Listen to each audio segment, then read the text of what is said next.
뚜루루루 내가 네 오빠야 네 오빠야. 안녕하세요. 로그인 시즌2의 새 얼굴 김영철 인사드립니다. 안녕하세요. 오늘도 열심히 살아가고 있는 우리 모두 다 비슷하게 사는 것 같은데 가만히 들여다보면 여기저기 다른 점이 많아도 너무 많지 않습니까? 작은 차이가 쌓이고 쌓여 멀어지는 현실 가만히 두고 볼 수만은 없어서 제가 이렇게 왔습니다. 이름하여 지역 격차 해소 프로젝트 로그인 시즌2 그 첫 번째 주제 지금 바로 공개합니다.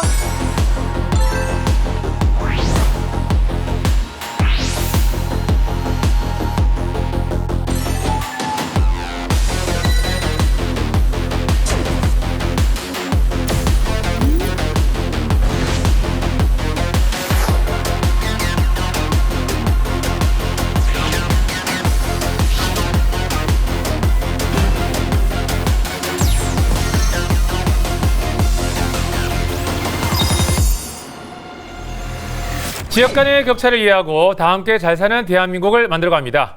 지역 격차 해소 프로젝트 로그인 시즌2. 새롭게 확 바뀐 로그인 시즌2에서는요. 다양한 지역 격차의 현상 진단부터 해결 방안까지 함께 툭 터놓고 신나게 막힘없이 이야기를 나눠보려고 하는데요. 저와 함께 이야기를 나눠줄 두 분 스튜디오에 함께 해주셨습니다. 안녕하세요. 안녕하세요. 네, 두 분 반갑습니다. 네, 반갑습니다. 부족한 저를 위해서 오늘 잘 부탁드리도록 하겠습니다. 저희가 잘 말씀드리겠습니다. 네. 자, 그리고요. 오늘도 저에게 패스워드의 단서를 제공해 주실 전국의 기자님들 로그인 해주셨습니다. 안녕하세요. 안녕하세요. 자, 모두가 또 손을 흔들어 주시네요. 반갑습니다. 네. 자, 그렇다면 오늘 함께 이야기를 나눌 주제 바로 2021 대한민국 인구 격차의 A to C입니다. 대한민국의 현재 인구는요 5,182만 명 정도라고 하는데요. 자, 그중 대부분이 서울과 수도권에 살고 있다는 거는 뭐 다 알고 있는 자명한 사실일 텐데 일단 두 분은 어디 살고 계신지 한번 여쭤볼까요? 저는 대한민국 전 인구의 50분의 1 이상이 사는 인구 100만 명을 넘긴 경기도 고양시에 살고 있습니다. 경기도 고양시. 예, 이게요 1990년대 중반에 25년 전에 일산 신도시가 생기면서 커진 도시거든요. 그렇죠. 그러니까 벌써 4반세기가 지나가지고 더 이상 신도시가 아니라 이제는 쉰도시가 좀 되어가고 있지 않나 이런 생각이 듭니다. 우리 이경 교수님 어디 살고 계세요? 예, 우리 수도권 시민들이 마시는 물은 다 어디서 온다고 알고 계십니까? 물은요? 예, 바로 소양댐 이제 수원을 하고 있습니다. 그러니까 소양댐이 있고 그 다음에 막국수와 닭갈비 하면 떠오르는 고장이 바로 춘천이죠. 그렇죠. 그래서 강원도 춘천 거기서 제가 왔고요. 그리고 요즘 핫하게 뜨는 아이템은 강원도를 상징하는 감자 그리고 감자로 만든 감자빵 이런 것들이 요즘 핫하게 뜨고 있습니다. 네. 그러나 이제 우리 춘천의 인구는 10년 전이나 20년 전이나 지금 여전히 28만에서 30만 사이로 왔다 갔다 하고 있습니다. 딱 살기 좋은 적당한 인구라고 생각하고 있습니다. 야, 근데 지금 두 분이 사는 곳만 이렇게 비교를 해봐도 경기도, 고양시와 강원도 인구 밀도가 차이가 상당히 심하잖아요. 그죠? 교수님, 이런 인구 격차는 대체 왜 생기는 겁니까? 인구 격차라는 게 결국 어디서 어느 쪽으로 이제 사람들이 옮겨가다 보니까 생기는 건데 그쵸. 사람이 이제 살던 곳을 떠나서 이동하는 것은 이제 동물들이 먹이를 찾아서 이동하는 것과 같습니다. 그러니까 먹이를 찾아 산기슭을 찾아 헤매는 동물들이 있는가 하면 이렇게 일자리 때문에 수도권을 또 향하는 거네요. 그죠? 네. 근데 지방에는 어린아이, 청년들이 부족해서 문제가 좀 심각한 거 아닙니까? 맞습니다. 50.3%가 벌써 이제 수도권 인구 비중이 되었고요. 그 중에서도 청년 인구 비중은 56.4%입니다. 상위 기업에 들어가려면은 그 기업들이 요구하는 이제 스펙을 채워야 되니까 그러한 스펙을 채우기 위한 여건이 수도권에 더 잘 갖춰져 있다 이렇게 인식들을 하고 있다 보니까 네. 가급적이면 이른 시기에 일서울하는 그런 현상이 나타나게 됩니다. 그 와중에 이제 대한민국의 젊은이들이 지금 다 몰려가고 있는 서울은 합계 출산율이 0.64입니다. 아, 평균보다 많이 적네요. 그렇죠. 네. 저 17개 시도 중에서 제일 꼴찌고 초저출산이라고 할 수가 있습니다. 사람이든 동물이든 똑같이 생존 본능도 있고 재생산, 옛날에 우리가 번식이라고 불렀는데 그걸 이제 재생산이라고 표현하더라고요. 그래서 두 가지 본능이 있게 마련인데 생존 본능이 재생산 본능을 억제할 수밖에 없습니다. 일단 나부터 살고 봐야지. 그렇죠. 내가 먹고 살아야 되니까. 그래서 그게 바로 이제 서울이 초저출산 현상으로 몰리게 되는 큰 원인이라고도 우리 인구학자들께서 말씀을 하시죠. 그렇군요. 인구 격차뿐만 아니라 저출산 문제까지 이어진다는 건데, 그럼 정확히 대한민국 지역별 인구가 어떤 상태인지 한번 짚고 넘어가는 게 좋을 것 같거든요. 우리 친절한 안영 씨 어디 계시죠? 네, 친절한 안영 씨입니다. 자, 전국의 지도를 보면요. 서울과 인천, 경기도에 우리나라 인구 절반 이상이 살고 있습니다. 2021년 7월 현재 서울에는 955만 명이, 그리고 인천광역시에는 293만 명, 경기도에는 1,351만 명이 거주를 하고 있는데요. 대한민국 전체 인구 5,167만 명 중 무려 2,599만 명이 바로 이 수도권에 거주하고 있는 겁니다. 자, 반면 비수도권의 인구는 갈수록 줄어들고 있습니다. 이렇게 가다가는 지역이 사라지고 말 것이라는 전망까지 나오고 있는데요. 지역 소멸 문제는 특히 인구 20만 명 미만의 소도시에서 두드러지고 있습니다. 2019년 7월을 기준으로 인구 20만 명 미만의 소도시들의 인구는 정점과 비교를 하면 평균 60% 가까이가 감소했습니다. 전국 228개의 시군구 가운데 소멸 위험 지역은 2019년 5월 93곳에서 지난해 4월에는 105곳으로 무려 12곳이 증가했습니다. 고령화도 지역 소멸의 한 단면으로 지적되고 있습니다. 유소년 인구 100명에 대한 고령 인구 비율을 의미하는 노령화 지수는 132.9로 2019년 122.7보다 10.1 증가했는데요. 이는 1년 단위 조사가 시작된 2016년 이후 최대 증가폭입니다. 이상 김난영의 친절한 브리핑이었습니다. 자, 이러한 인구 격차 정확히 왜 문제가 되는 건지, 많아도 문제, 적어도 문제, 이런 게 저 제일 힘들어요. 첫 번째 문제는 뭐냐면은 대한민국 인구가 지금 5,200만 가까이 되지 않았습니까? 작년에 정점을 찍었어요. 네. 이제 줄어들어요. 그럼 50년 뒤, 100년 뒤에는 몇 명이 될까요? 바로 통계청에서 자료를 낸 게 엊그제 나온 게 있는데 네. 50년 뒤에는 3,700만 명으로 줄어들고 와. 100년 뒤에는 1,500만 명까지 떨어진다고 합니다. 대한민국 인구가. 앞으로 이제 인구 구조가 노인들만, 고령자들만 늘어나게 되면 젊은 사람들은 그 고령자들을 부양하기 위해서 엄청나게 일을 해야 되고 세금을 엄청 내야 돼요. 그쵸. 그리고 그 혜택을 받던 고령자들이 늘어나니까 고령자 입장에서는 혜택이 줄어들 수밖에 없어요. 네. 이런 구조적인 문제가 굉장히 심각하다. 그렇게 되면 이제 국민연금이 고갈될 수도 있다고 걱정하는 사람들이 많잖아요. 그게 현실화될 수 있겠네요. 아마 최근에 이제 조사한 바로는 한 그 기금 소진 시점을 한 2055년까지 이렇게 점점 빨라지는 걸 이렇게 보고 있는 것 같습니다. 2055년쯤으로요? 예. 네, 지금 2000 큰 걱정 안 하시죠? 저는 걱정 안 해도 돼요. 지금 이제 74세니까 48세거든요. 네. 아직 65세까지 저는 오, 17년은 더 그러면은 넣어야 돼요. 그렇군요. 네. 간당간당한 것 같아요. 제 나이가 좀 간당간당이죠. 네. 알겠습니다. 자, 이렇게 얘기를 들으면 들을수록 인구와 관련된 문제 쉽게 간과하고 넘어갈 수 없다는 생각이 드는데요. 오늘 주제와 관련해서 지역의 이야기 보따리를 한가득 들고 로그인에 접속해준 지역 기자님들이 계십니다. 각자 어떤 이야기를 준비했을지 키워드를 공개해 주세요. 자, 쭉쭉쭉 뜨고 있습니다, 지금. 야, 그죠. 지금 다 심각한 주제들이 막 뜨고 있어요. 뭐 사람이 없어요, 인구 급증, 뭐 쭉쭉 뭐 전국 1위도 있고 노인 폭발, 지역이 늙어간다 등등 있는데, 하나가 딱 눈에 들어오는 걸 봤습니다. 웰컴 투 헬이 지금 본인 해달라고 흔들고 있어요, 지금. 자, 웰컴 투 헬. 안녕하세요. 네, 안녕하세요. 너 이름이 뭐니? 이세진입니다. 너 이름이 뭔지 본인 소개 한번 부탁드려 볼게. 너 이름이 뭐니? 네, 헬로간 기자 이세진입니다. 안녕하세요. 네, 이세진 기자님 반갑습니다. 일단 웰컴 투 헬. 뭐 느낌 좀 오긴 오는데 이게 무슨 키워드예요? 네, 바로 김포 시민들이 출퇴근 시간마다 겪는 지옥철 이야기입니다. 지옥철이라는 거 사실 우리가 어제 오는 문제가 아니잖아요, 그죠? 네, 아무래도 말로 설명을 하는 것보다 직접 보여드리는 게 나을 것 같아서 현장을 직접 담아왔습니다. 자료화면 준비하셨나요? 그럼 만나볼까요? 네, 제가 지금 어디에 나와 있느냐 하면요. 김포 도시철도 김포공항역입니다. 지금 시간이 저녁 7시쯤 됐는데 지금 많은 분들이 서울에서 김포로 돌아가고 계세요. 지하철이 들어오고 있는 모습을 보면 와, 진짜 많이 들어오고 있죠, 지금. 3개 역인데 3개의 열차가 지금 나란히 계속. 지금 아래. 와, 태분들이라서. 할 수 있는 겁니까?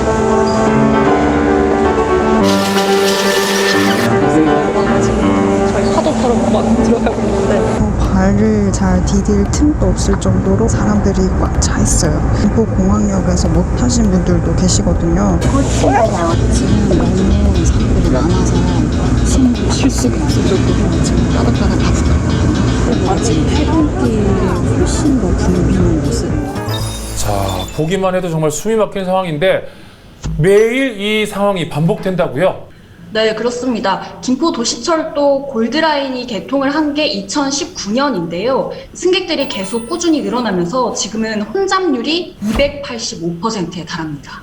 아니 사실 요즘은 또 특히 이제 코로나 시대잖아요, 그죠? 이 시국에 밀접 접촉 이런 것도 신경 쓰이고 막 여러 가지로 마스크를 쓰고 있지만 막 피해야 되고 이런 상황인데 네, 보신 거는 이제 코로나 이전이었고 저희가 최근에 이제 코로나 이후에도 또 이제 탑승을 해봤는데 실제로 현장에서 만난 승객들도 그렇게 좀 걱정이 된다라고 이야기를 많이 하시고요.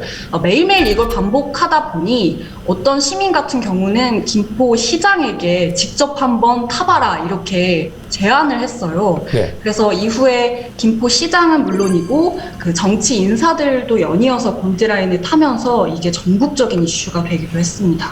이게 네, 지금 사실, 김포라는 데가 이제 신도시잖아요. 이제 서울이 팽창되다 보니까 김포까지 사람들이 살 수밖에 없는 환경이 된 거예요. 원래 김포는 이제 김포 평야, 그래서 농촌 마을이었거든요. 네네. 근데 거기다가 아파트를 대규모 단지를 막 짓고 해서 한강 신도시라는 걸 만들었어요.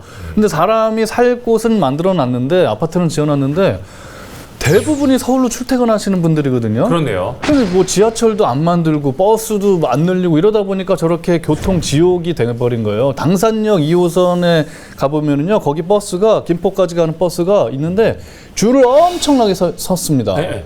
자, 얼른 김포 시민들의 불편함이 빨리 해소돼야 될 텐데 말이죠. 방법이 없습니까? 네?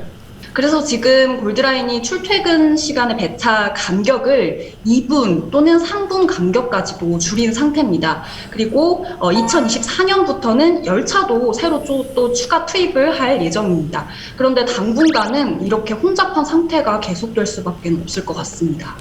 당분간이라고 말씀하시는데 정말 당분간 진짜 헬이다, 헬, 그죠? 그런데 이게 사람이 많아지면서 겪는 불편함이 이게 다가 아닙니다. 과밀학급이라고 들어보셨나요? 과밀학급이요? 그게 뭐예요? 쉽게 말해서 그 콩나물 학교 같은 건데요. 네. 신도시 택지 개발로 학생들이 늘어나는데 이 학생들을 받아줄 학교가 부족한 겁니다. 실제로 한강 신도시 학교들 대부분이 학급당 30명이 넘습니다. 한때 학생 수가 늘어나면서 미술실이나 음악실 같은 특별 활동실을 일반 교실로 활용을 하는 학교들도 있었습니다. 그래요? 30명이 많은 건가요? 진짜 이거 저도 우리 국장님하고 교수님 앞에서 라떼는 말이야 이런 거 안 하려고 했는데 진짜 라떼는요 우리 딱 58명 정도? 50명이 넘었어요. 근데 솔직히 학교에 이렇게 학생이 좀 많으면 반 친구가 많으면 좀 좋은 거 아닙니까? 이게 왜 문제가 되는 거죠? 너 이름이 뭐니? 김영철이에요. 왜요? 아니 나 때는 70명에서 70명 그리고 이게 교실이 모자라가지고 1부제 2부제 오전반 오후반 하지 않았습니까? 그 정도로 많았어요. 교수님. 두 분 때는 그래도 괜찮은데 다니시는 것 같습니다. 라떼는 100명이 3부제로. 정말요? 예. 그리고 저녁반까지 있었던 시절이 있었습니다. 어찌됐든 이게 이제 옛날 얘기해서 그런데 네. 심각한 거죠 사실은. 그렇죠. 왜냐하면 교사 한 명이 가르칠 수 있는 신경을 쓸 수 있는 아이의 숫자가 늘어나면은 교육의 질이 당연히 떨어지는 거거든요. 그렇죠. 그러니까 김포 같은 경우에는 예측을 못하다 보니까 학교 수를 적게 만들어가지고 학생들은 많은데 유학 아닌 유학을 가는 그런 경우까지 있는 거예요. 그러니까 김포에서 뭐 다른 지역으로 가는 경우도 있고 학교가 모자라다 보니까 역시 마찬가지로 수요 예측의 실패가 불러온 참사다. 아니 도시가 발전하는 게 항상 긍정적인 면만 있는 건 아닌 것 같네요. 얘기를 들어보니까. 인구 격차의 인구 폭증, 지역의 문제점도 있다는 걸 새삼 실감할 수 있었던 시간이었던 것 같습니다. 이세진 기자님 다시 한 번 더 고맙습니다. 김영철 씨, 근데 네. 저 부탁이 하나 있어요. 그럼 이제 어떤 부탁입니까? 이거 가끔 무대 가면 저렇게 폰으로 김영철 씨 따르릉 해주세요 이렇게 했는데 자 영자 언니 성대모사 한번 해주세요. 나 우리 세진이 오늘 이렇게 김포 얘기, 지옥철 얘기 너무 재밌었던 거 아니니? 중간중간 내가 지옥철 얘기, 내가 눈물이. 아, 나. 어때, 세진아? 잘했니? 너무 보람찹니다. 네. 이세진 기자님, 고맙습니다. 감사합니다. 자, 로그인 시즌2 첫 번째 키워드가 웰컴 투 헬이었죠. 김포시의 인구 급증에 따른 문제점에 대한 이야기였는데, 자, 그러면 전국의 기자님들은 어떻게 들으셨는지 한 번 더 우리가 기자님들의 짧은 소감 한번 들어볼까요? 한번 쭉 보죠. 네. 아, 그래요. 게이트. 학교 좀 더 만들어주세요도 있고, 이를 우째 헬게이트 김포라인 생각만 해도 유유유 빠른 해결 바랍니다. 야, 3층 버스까지 나왔어요. 아, 저건 좀 위험할 것 같아요. 이거 그냥 기울어질 것 같은데. 그죠? 네. 공감들을 많이 해주네요. 우리 그렇네요, 친구들이. 진짜. 네.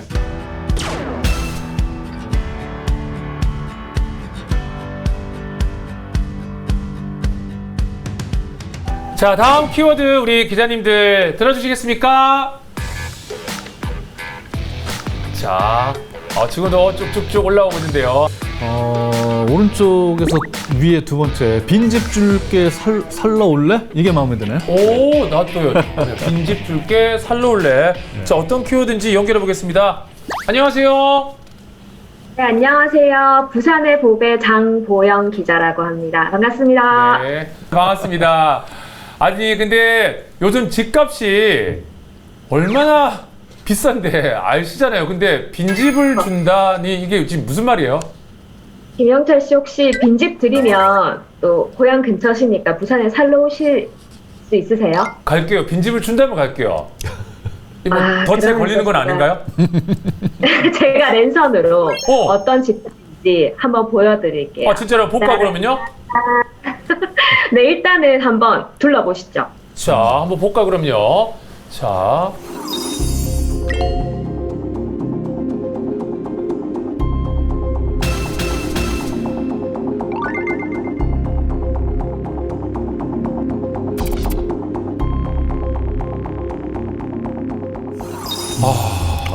아이고 제가 또 기자님 말에 너무 바로 예라고 해버려가지고 좀 그런데요 진짜. 아니 근데 사람이 살지 않은 지 한참 된 집 같은데 이거 대체 어디예요? 왜 이렇게 비어 있는 거예요? 지역은 영도구인데요. 이 지역 내 빈집이 현재 올 초를 기준으로 봤을 때 한 1270채 가량 된다고 합니다. 구청에서 조사를 좀 해보니까 이 중에 한 400여 개 정도가 정비가 시급하다고 집계가 됐고, 특히 90채는 당장 안전조치나 철거를 해야 되는 상황이라고 해요. 아니 근데 부산시 영도구 하면은 한때 부흥했던 부산 대표 원도심이고 진짜 부산 영도구 하면 되게 유명하기도 하고 근데 어쩌다 이렇게 사람이 없어진 거예요?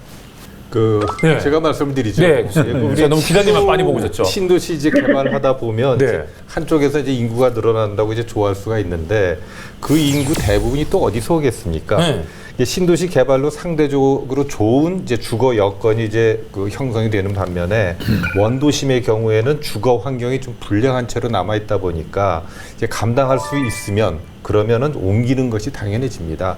그래서 교통 시설을 개선하더라도 신도시의 접근성을 개선하는데 재원을 투입하게 마련이지 원도심에다 돈을 더 넣게 되지는 않거든요. 네. 그래서 자연히 원도심을 떠나는 상황이 벌어져서 아까 보신 그 영도구처럼 그렇게 빈집들이 막 남게 되는 거죠.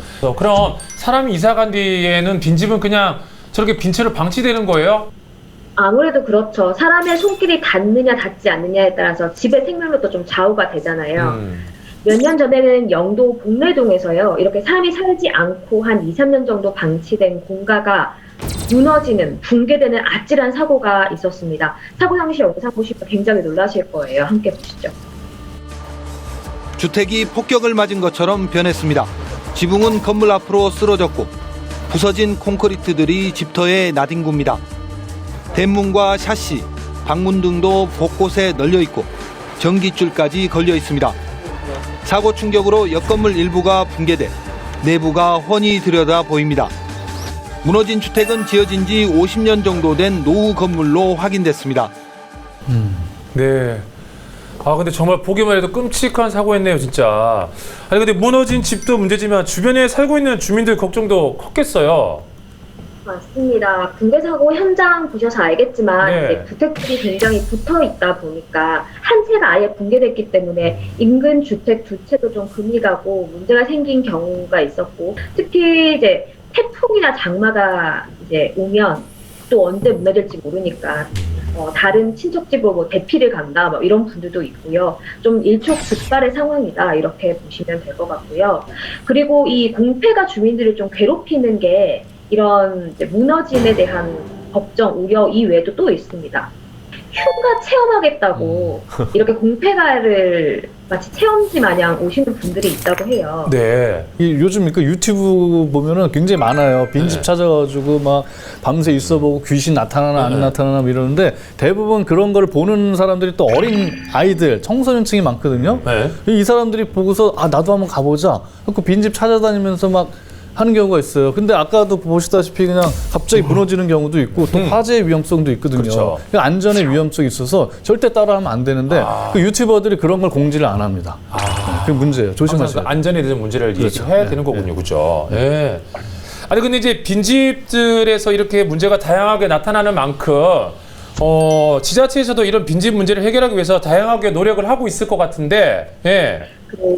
벼랑처럼 보이는 담벼락 위에 주택들이 잔뜩 모여서 마을을 형성한 곳인데, 부산의 산토리니라고 알려진 흰여울 문화마을 한번 다들 들어보신 적 있을 거예요. 네. 재미있는 포토존이나 영화를 조금 재현한 포토존, 그리고 뭐 감성 음식점이나 문화 공간들이 굉장히 많거든요. 바로 이런 공간들이 모두 공패가로 만들어진 공간들입니다. 그러니까 이 공패가를 부산을 대표하는 관광지로 이렇게 활용을 하는 거죠. 이렇게 새로운 공간으로 꾸미는 이런 작업들, 도시재생 작업들이 조금 답이다라고 생각하고 그런 작업들을 좀 많이 진행하고 있는 중입니다. 그리고 제가 들고 있었던 이 티켓, 네. 빈집들 탈로올레 이거 있죠? 네. 이 프로젝트를 시행한 곳도 있어요. 영도구 봉산마을이요. 입주자 8팀을 모집해서 빈집을 좀 리모델링해서 공간을 빌려줘서 눈길을 끌었습니다. 마을에서 카페나 공방 등 이런 영업 활동을 하면서 관광 수익을 얻고 또 여기서 삶을 영위하고, 이게 짧게 그냥 여기 머물렀다가 5년 있다 가는 게 아니라 쭉 살 수 있도록 이렇게 조금 지원이 계속 이어지고 있는 상황입니다. 네, 봉산마을의 빈집 죽기에 살로 올래라는 프로젝트도 아주 좋네요. 옛날에는 빈집이나 낙후된 지역을 되살리는 방법은 재개발이나 재건축이 전부라고 생각을 했었거든요. 그랬었죠. 이제 그걸 요즘 우리 그 도시 재생에서 쓰는 방식을 보통 이제 현장 개량 방식이라고 합니다. 그러니까 필요한 부분만 이제 고쳐가자는 거죠. 방금 얘기했더니 영도구가 이제 봉산마을이 그런 과정으로, 그래서 도시 재생 사업으로 쭉 진행이 되어 오다가 이제 문재인 정부 들어와서 이게 도시 재생 뉴딜 사업으로 이제 업그레이드가 되죠.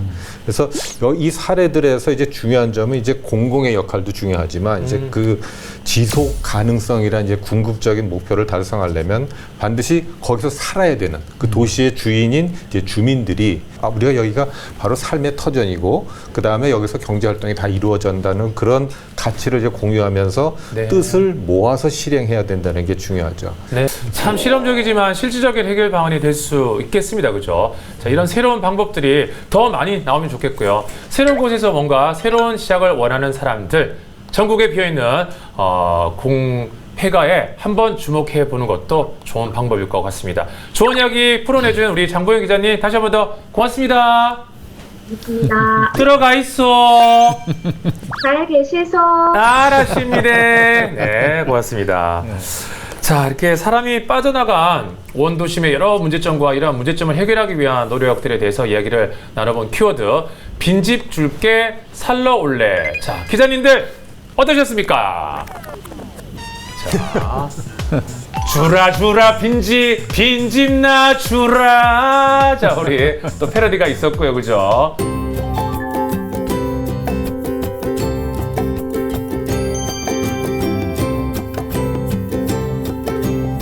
자, 계속 이어가서 이번에는 또 우리 기자님들 어떤 키워드를 준비했는지 다음 키워드 한번 들어주시겠습니까? 자, 또 쭉쭉 나오네요, 이번에도. 자, 계속 하나를 밀고 있는 어떤 기자님도 계신 것 같아요. 내 거 뽑힐 때까지. 번쩍번쩍하고 있는 전국 1위. 전국 1위를 뽑았습니다. 자, 이번에는 뭔가 약간 어떤 도시 자랑 이런 게 아닐까 싶은 느낌이 드는데, 그죠? 약간 1위라고 하니까. 안녕하세요. 너 이름이 뭐니?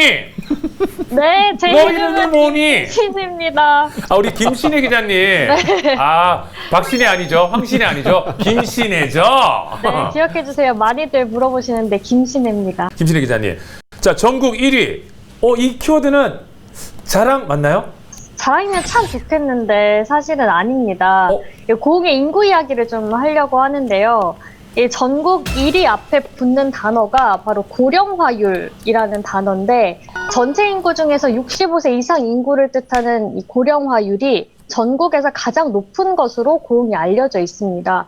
이 고흥 지역이 뭐 한때는 한 23만 명 정도 살았던 지역인데요. 지금은 4분의 1 수준으로 뚝 떨어졌는데 젊은 층들이 많이 나가고 하다 보니까 대표적인 고령 지역으로 좀 알려져 있습니다. 그렇군요. 아니 대체 어느 정도로 고령화가 진행되었길래 대놓고 전국 1위라고 하는 건지. 자, 전국 1위 맞습니까? 네, 친절하게 설명해 드리겠습니다.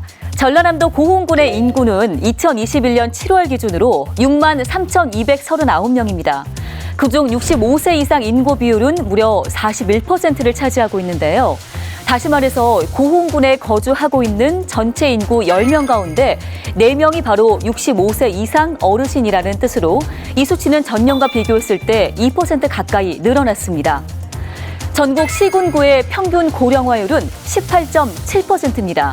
고흥군의 고령화율은 이 수치의 2배에 달하는 높은 고령화율을 보이고 있는 게 사실입니다. 이상 김난영의 친절한 브리핑이었습니다. 와, 근데 평균의 2배라니요. 이런 고령화가 문제가 되는 게 결국은 젊은 사람이 없으니까 어르신들이 돌아가실 경우 지역이 사라질 위험에 처하기 때문이라고 보면 되는 걸까요, 교수님? 우리보다 먼저 이제 인구 감소를 겪고 이제 소위 아주 30년 잃어버린 30년을 겪고 있는 일본도 이와테 현에 이제 지사를 지내고 또 총무장관도 지냈던 이제 마스다 히로야라는 분이 쓴 그 책의 제목이 바로 지방 소멸입니다. 일본의 인구 감소를 이제 그 단계별로 분석했는데 인구가 계속 줄어서 사람이 살지 않게 되면 그 지역은 소멸한다는 논리에서 이제 소멸 위험이라는 이제 말을 쓰게 된 거죠. 자, 근데 지방 소멸 사실 듣기만 해도 여러분 기분이 좀 그렇죠. 오싹해지는 그런 단어인 것 같은데 이런 소멸 위험 혹시 측정할 수 있는 방법이 있습니까? 그게 이제 소멸한다는 게 뭐냐? 한편에선 낳고 한편에선 돌아가시겠지만 나이가 들어가겠지만 그걸 두 지표를 비교를 한 겁니다. 그래서 그 가임 여성 인구를 65세 이상 인구로 나눠준 값 그걸 갖다가 소멸 위험 지수라고 이름을 붙인 거죠. 네. 젊은 여성이 이제 고령 인구의 반이 채 안 되면 야 이건 좀 위험하지 않으냐? 소멸의 위험에 들어갔다 이렇게 얘기를 하고 0.2가 안 되면 그러니까 그 고령 인구가 젊은 여성 인구의 5배가 넘는 수준이 돼 버리면은 소멸 위기다 이렇게 이제 판정을 한 거죠. 2020년도에 전남 고흥의 그 소멸 위험 지수는 0.136입니다. 그러니까 0.2에도 한참 못 미치는 수치인 거죠. 야, 이게 진짜 보통 문제가 아니네요. 지역 격차, 인구 격차 뭐 이런 말들도 사실 지역이 있고 사람이 존재해야 뭐 극복을 하더라도 할 수 있는 문제인데 지역 자체가 사라진다는 건 진짜 이건 심각한 문제 아닙니까? 우리 로맨티스트 윤경인 국장님? 농촌에 가보시면요. 그걸 확연하게 알 수가 있습니다. 들녘에서 일하시는 우리 농부들 보면은 40, 50대 거의 안 보여요. 대부분 60대 이상인데 특히 어느 마을에 가면은요. 그 마을의 막내가 70대예요. 아니 웃을 일이 아니에요 지금. 미안해도 웃어서. 이게 심각한 겁니다. 심각한. 농촌에 일할 사람이 그러니까 외국인 노동자들 우리가 수입해서 쓰잖아요. 그쵸. 파종 때 이럴 때 또 수확기 때 인구 자체가 줄어드니까. 그래서 이런 인구 문제를 빨리 바로잡지 않으면 대한민국 아까 얘기한 것처럼 100년 뒤에는 완전 쪼그라든다. 우리 위기의식을 가져야 됩니다. 네, 진짜 정말 이제 고흥군 와 진짜 고민이 크겠습니다. 그죠? 네, 고심이 아주 깊은데요. 고흥군에서는 인구 감소를 0으로 만들겠다는 걸 잡았습니다. 물론 뭐 자연적으로 감소하는 것을 막을 수는 없겠지만 이게 들어오는 사람들이 늘려서 그 감소를 0으로 만들겠다는 목표인데요. 그래서 고흥에서는 전국에서 처음으로 인구 업무만을 맡는 인구 정책과를 만들었고요. 요즘 많은 전문가들이 인구 문제의 해법을 더 이상 이 출생아리를 늘리는 것으로는 할 수 없다. 좀 신산업을 육성해야 된다 이렇게 얘기를 하고 있는데 그런 맥락으로 고흥에서는 드론 산업을 좀 집중화해서 좀 육성을 하고 있는 상황인데요. 고흥은 전국에서 가장 넓은 공역을 가지고 있고요. 그리고 최근에는 각종 그 규제를 완화해주는 드론 특별 자유화 구역으로도 선정이 돼서 뭐 발전을 하거나 개발을 하는데 아주 유용한 상태가 되어 있습니다. 그리고 드론 기업들이 들어와서 연구하고 개발할 수 있는 고흥 드론 센터도 최근에 거의 완공이 된 상태고요. 그래서 전문적으로 드론에 대해서 배우고 또 그거를 기술화하고 일자리로까지 연계할 수 있는 그런 복합 기지로 만들기 위해서 많은 노력을 하고 있는 상황이라서 관심 있으시면 드론 공부하시고 고흥 오셔도 좋을 것 같습니다. 김 기자님, 저도 아직 청년이에요. 한 2년 더 네. 청년으로 지낼 수 있어요. 네. 고흥 오시면 완전 막내로 활동하실 수 있을 그죠? 것 완전 같습니다. 막내도 진짜. 네. 저는 처음에 이제 전국 1위라는 키워드가 예상과는 다르게 부정적인 뜻이어서 조금 슬플 뻔했었는데 이렇게 희망을 보게 되어서 또 기쁘네요. 자, 그러면 우리 기자님들은 또 어떻게 이 키워드를 봤는지. 자, 드론 배우러 고흥 들어와. 그렇죠. 안녕하세요. 제가 여기 막내입니다. 거기 몇 살이에요? 전 48세예요. 네, 지역으로 오세요. 청춘 찾아 고흥으로 갈게요. 아주 키워드는 긍정적인 것들이 또 많았습니다.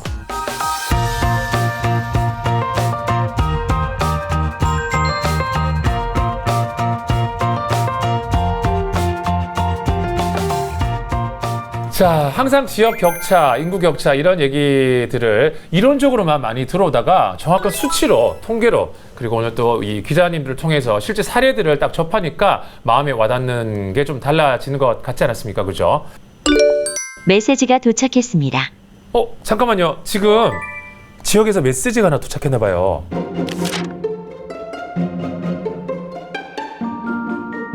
와우, 어떤 내용이었지? 메시지 함께 확인해 볼까요? 마을 골목길에 킥보드 한 대가 들어옵니다. 싱싱 발 구르는 것만 봐도 재밌어 보이는데요. 그런데 이분 대체 어디 가는 걸까요? 어디 갔다 와? 떡볶이 사러 갔다 왔어? 물 주세요. 도시하고는 완전 다른 느낌이에요. 그렇죠. 아무래도 뭐 숟가락이 몇 개인지까지는 모르지만 이 집이 어떤 사람이 운영을 하고 활동을 하는지 알고 있어야 안부도 매일 물을 수 있고. 이웃 주민 대소사를 속속들이 알고 있는 특별한 마을. 그 매력적인 정체를 찾아 강원도 정선으로 따라가 봅니다. 강원도 정선군 고안리 18리. 이곳은 120여 가구 210명이 모여 살고 있는 조용한 마을입니다. 고안에서 나고 자란 토박이이자 광고회사를 운영 중인 김진용 씨. 곧 있을 마을 행사를 위해 직접 그린 포스터를 문밖에 붙이고 있는 건데요. 마을 초입에서 보면 딱 요 풍경이 나와요. 여기에 있는 분들이 이제 들꽃사진관 사장님, 뭐 마을 주민들이 물 주는 모습, 그리고 관광객들이 사진 찍으러 다니는 모습, 그런 것들을 상상했던 거고, 실제로 우리 마을에서 일어나고 있는 일이기도 하지만 좀 더 멋진 마을이 될 거야, 이런 의미를 이제 포스터에 넣었죠. 상상 속 미래의 마을, 정말 아름다운데요. 전국의 일꾼들이 모여들었던 탄광의 메카 고안마을. 하지만 폐광 이후 마을은 급격히 수락했다고 하는데요. 개도 10,000원짜리 물고 다닌다는 그런 전설이 있을 때였거든요. 그러다가 이제 강산을 안 하니까 사람들은 도시로 다 집을 사가지고 가고, 이 골목으로 진짜 다니면은 무서울 정도였었죠. 폐광 후 관광설이 들어오며 마을이 살아나는 듯했지만 어쩌면 고향이 사라질지도 모른다는 생각에 불안감을 느낀 마을 주민들. 낙후된 고향을 살리고 싶었던 마을 토박이들이 뭉쳐 작은 변화를 시작했습니다. 마음에 맞는 사람들끼리 몇 명이서 한 300만 원 재료비를 만들어서 제일 심각한 집 하나를 우리가 직접 가서 작업을 하고, 그게 이제 행정 입장에서는 정말 의지가 있구나, 하려고 하는구나, 이런 신뢰를 생기는 계기가 됐고, 그 이후에는 이제 재료비를 한 500씩 집집마다 한 집씩 이렇게 행정에서 지원을 해줬어요. 읍내 20개 마을 중에서도 유독 빈집이 많았던 고안읍 18리. 주민들은 마을을 바꾸기 위해 화분을 내놓고 집집마다 새로운 세계 페인트를 입히기 시작했습니다. 주민들의 손을 거쳐 새롭게 변신에 성공했다는 18리는 과연 어떻게 바뀌었을까요? 짜잔! 주민들을 위한 편의시설은 기본. 집집마다 화사한 화분이 문 앞에 놓이고 시선을 사로잡는 형형색색 벽화로 마을이 훨씬 밝아졌습니다. 지나다니는 사람이 없어 무서웠던 마을은 서로 마주본 건물들끼리 문을 열고 안부를 물을 만큼 정겨운 사이가 되었다고 하는데요. 작은 마음들이 모여 새롭게 탄생한 고안 18리. 물론 이러한 변화에도 어려움은 있었습니다. 어떻게 보면 주민이 이렇게 나서서 일을 하는 게 쉽게 이해되는 일은 아니에요. 드문 일이기도 하고. 근데 행정 혼자 사는 사유재산 지역 마을에서 성과를 못 내니 어쩔 수 없이 주민들이 나설 수밖에 없는 상황인 거죠. 마을은 자꾸 망가지고.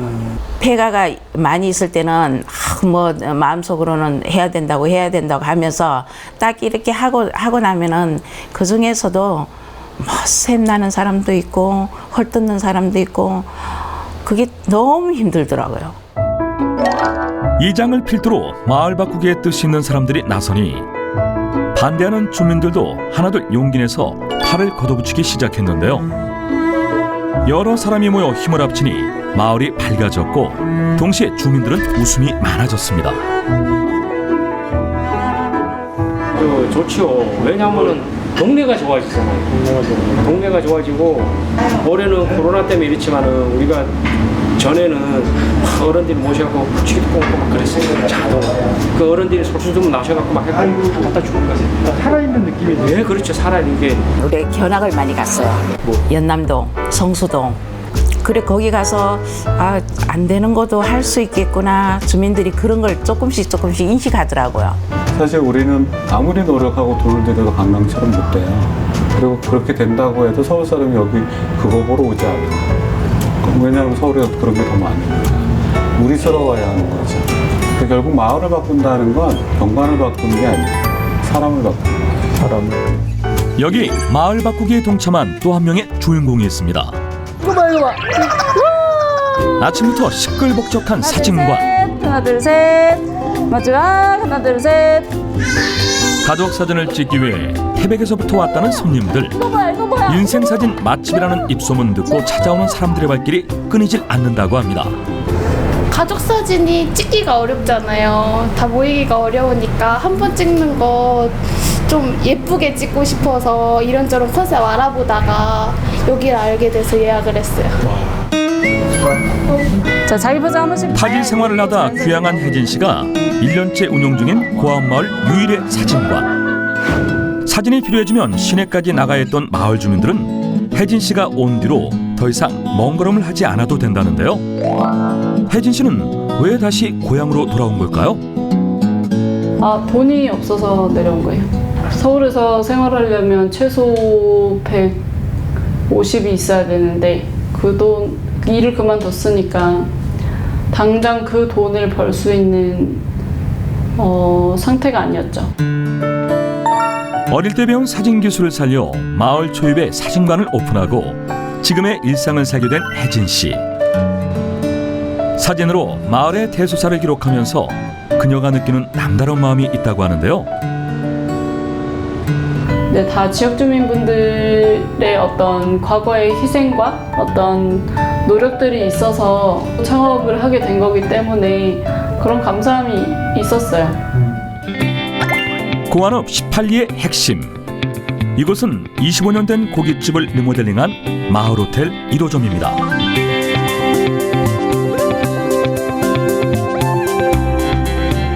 마을 주민들이 공동으로 투자해 작년 5월 개관한 마을호텔은 수익금 일부를 마을 자금으로 운영한다고 하는데요. 드디어 공개된 객실 내부. 군더더기 없이 깔끔한 인테리어에 아늑한 느낌을 주는 라탄까지. 이곳에 놓으면 잠이 절로 올 것 같은데요. 경남 합천에서 왔어요. 어디요? 경남 합천. 합천군 가야면. 거기서 여기까지 오신 거예요? 네네. 그 마을 주민들끼리 이렇게 해서 이런 마을을 만들었다는 게 너무 놀라웠어요. 합천군은 지금 한 해 인구가 하나의 면이 사라지고 있습니다. 한 900명 정도. 여기처럼 주민이 주도적으로 안 하고 거기서 정부에서 공모 받아가지고 돈을 일하주나 있기네 서로 자기 마을에 가져가려고 하는 거 그런 부분들이 좀 많아가지고 예, 다툼이 많고 그런 게 많았었는데 오늘 여기서 보고 느낀 거는 주민들이 직접 동네를 아주 적은 것부터 차근차근 바꿔가는 거. 마을 호텔은 고아마을을 찾는 관광객들의 안식처일뿐만 아니라 도시 재생을 생각하는 타지 사람들에게도 좋은 본보기가 되고 있습니다. 도시 재생의 선례가 되기 위해 다방면으로 노력 중인 고아마을. 숙박과 연계하여 LED 공예처럼 주민들이 직접 가르치는 숙박객들의 체험 프로그램 역시 개발하고 있습니다. 한 땀 한 땀 직접 만든 공예품. 와, 그럴싸한데요? 숙박부터 체험까지 마을호텔 투숙객들을 위한 특별한 혜택도 있다고 하는데요. 편의시설을 5에서 10%까지 저렴하게 이용 가능한 할인 쿠폰. 누구나 좋아하는 바삭 달콤한 탕수육을 파는 이 식당 역시 그 혜택을 받을 수 있는 곳이라고 합니다. 과연 어떤 혜택일까요? 10만 원 대신 만 원 할인해주고 그럼으로써 이제 마을이 손님들도 바깥으로 안 가시고 이제 우리 이 마을에서 뭐 고깃집이고 술집이고 중국집이고 같이 이렇게 형상을 만들어가는 거지. 마을 한쪽 끝에는 이곳의 역사와 흔적을 고스란히 보존하고 있는 곳도 있습니다. 정선에서 38년 동안 운영 후 폐광된 과거의 삼척 탄좌 시설이 그대로 보존된 예술단지인데요. 끝이 없는 갱도와 광보옷을 입은 마네킹은 그 당시 탄광 상황을 짐작해 볼 수 있게 합니다. 잘 보존을 해서 근대산업문화유산으로 등록도 하고 이 공간은 지금 문화가치를 높여야지 문화가치를 높이지 않으면은 이미 한번 사라져버리면 그거는 보존할 수 없잖아요. 폐광 이후 사람들이 사라진 탄좌는 예술작품이 되어 공백을 채우고 있고 노다지의 꿈을 품고 들어가던 갱도는 광부들의 치열했던 삶을 떠올리게 합니다. 광부들의 흔적들과 사람들의 온기가 함께 공존하는 곳. 소박하지만 따뜻한 고안마을. 오늘을 채워가는 마을 주민들이 내일의 고안마을에 바라는 것은 무엇일까요? 여행하기 되게 좋더라. 그리고 그냥 여유를 갖고 가면 좋겠다.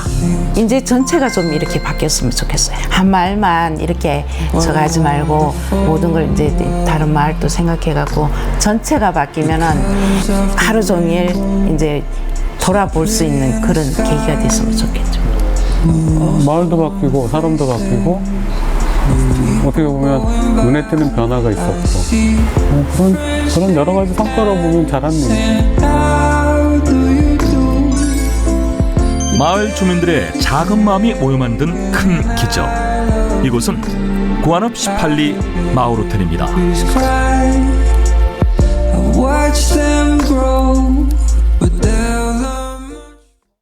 와, 진짜 죽어가던 탄광 마을이라고는 믿기지가 않죠. 그러네요. 전체가 아기자기하면서 영화 세트장 같기도 하고. 그래요. 예. 우리 국장님 어떻게 보셨어요? 저는 희망을 봤습니다. 네. 여태까지 우리가 우울한 얘기 했잖아요. 인구 줄어들고 도시, 지방 소멸하고. 네. 근데 지방이 살아나고 있잖아요. 사례를 보여줬어요. 그래서 여러 군데서 아까 저분들이 뭐 성수동 가고 연남동 벤치마킹 했다는데 앞으로 이제 고한 18번지 호텔 마을이었나요? 여기로 이제 많은 데서 저 벤치마킹하러 갈 것 같아요. 자, 오늘 로그인 시즌2 지역 격차 해소 프로젝트의 첫 번째 시간, 대한민국 인구 격차의 현 위치에 대해 면밀하게 함께 이야기를 나눠봤는데요. 자, 이제 오늘의 패스워드를 입력할 시간이 돌아왔습니다. 자, 윤경민 국장님, 오늘의 패스워드 입력해 주시겠습니까? 네, 로그인을 하기 위한 패스워드 4글자 준비했습니다. 뭉죽, 흩산. 제가 줄인 건데 뭉치면 죽고 흩어지면 산다. 뭉치면 죽고 흩어지면 산다. 그렇죠. 원래는 이제 명량해전에서 이순신 장군이 엄청나게 몰려오는 왜군 앞에서 공포했다는 병사들한테 수군들한테 뭉치면 살고 흩어지면 죽는다 이랬는데 지금은 코로나 시대고, 그죠? 그러니까 수도권이 너무 뭉치면 안 돼요. 좀 흩어져서 각 지역 골고루 흩어져서 잘 사는 사회를 하자. 그래서 오늘의 패스워드, 키워드는 뭉죽흑산으로 불러봤습니다. 뭉치면 죽고 흩어지면 산다. 네. 여기 한자로도 원래는요, 산생이 아니고 단생 산사였어요. 근데 제가 거꾸로 만든 거꾸로 했죠, 그렇죠? 한자로 한자 사자 성어인데 거꾸로 한 겁니다. 재탄생한 사자성어였습니다. 자, 그렇다면 또 인구 격차를 해소하기 위한 가장 중요한 또 한 가지를 꼽아본다면 또 어떤 게 있을까요? 자, 우리가 지금까지 인구 격차, 즉 인구 한쪽은 늘어나고 한쪽은 줄어들고 그래서 결국 인구 격차가 생겼던 근본적 원인이 뭔가 찾아보니까 수도권에 몰려있는 좋은 일자리들 그것이었거든요. 그럼 결국 그걸 해소하기 위해서는 지금까지의 이제 불균형 발전이 아니라 이제 더 고르게 좀 발전해가는 어디 가서 살더라도 최소한의 생활을 누리고 행복하게 살 수 있는 국가 균형 발전이 바로 해답이 되지 않겠나 이렇게 말씀드릴 수 있습니다. 네. 보다 강력한 균형 발전 정책이 필요하다. 좋습니다. 우리 국장님 또 한마디 더 있습니까? 예, 하나 좀 덧붙이고 싶은데 이게 지금 일본을 우리가 좀 잘 볼 필요가 있습니다. 일본이 아마 30년 이상 먼저 이런 문제를 겪어왔기 때문에 대비를 하고 있는데 정부 부처에 그 소자 고령화라는 말을 써요. 아이들을 적게 낳고 고령화가 되는 문제였죠. 그래서 소자 고령화 담당 장관까지 있습니다. 그래서 우리도 인구정책부든 뭐 이런 걸 하나 만들어가지고 장관급이 이런 거를 끌고 나가야 될 필요가 있다라는 거하고, 두 번째는 결국은 아이를 안 낳고 뭐 수도권에 몰려 살고 하는 것 중에 근본적인 이유 중에 두 가지라고 보는데, 부동산 문제하고 그다음에 사교육비 문제. 이 두 가지를 잡지 않으면 이 근본적으로 해결할 수 없다. 그리고 세 번째 제가 강조하고 싶은 거는, 그럼 지역에서도 편의시설이 충분히 있어줘야 돼요. 의료, 교육, 문화시설. 그렇게 하기 위해서 제가 제안하는데 고향세를 거두면 어떨까. 새로 추가로 세금을 내자는 게 아니라 기존에 있는 주민세든 무슨 세목을 고향세로 해서 나의 고향이든 아니면 내가 후원을 해주고 싶은 지역에 이 돈을 써주세요. 이렇게 하면은 그 세금으로 갖다가 지역을 좀 발전시키면은 아까 18번지 뭐였죠? 저기 고한 마을. 네, 고한 18리. 네, 그런 데처럼 사람들이 돌아가는 거죠. 자기 고향으로. 나 돌아갈래. 그렇죠. 네, 그렇게 생각합니다. 네. 자, 진짜 우리가 갈 길이 많은 것 같아요. 이런 창의적인 얘기들도 잘 짜보고 진짜 해야 될 것 같아요. 자, 차별이 되지 않는 대한민국 방방곡곡 모두 다 함께 잘 사는 대한민국이 되는 그날까지 로그인의 지역 격차 해소 프로젝트는 계속됩니다. 다음 주에도 잊지 말고 로그인으로 로그인 해주세요. 약속해줘. 놓칠 수 없는 지역의 소식, 저 영철이가 전해드리는 놓치지 않을 거예요. 예, 너도 나도 주주 될 수 있어. 순천시가 순천만 가든 마켓 주주를 모집한대요. 얼마냐고요? 발행 주식 한 주에 단돈 10,000원. 청약 가능한 금액은 여기 자세한 내용 확인하시고요. 주주가 되면 배당금은 기본, 폐합은 리사이클링, 정원문화 서비스를 제공받을 수 있는 쿠폰북도 준대요. 순천 시민이면 누구나 주식 청약이 가능하다고 하니까 순천에 살고 있는 당신 꼭 놓치지 마세요. 꼭이요.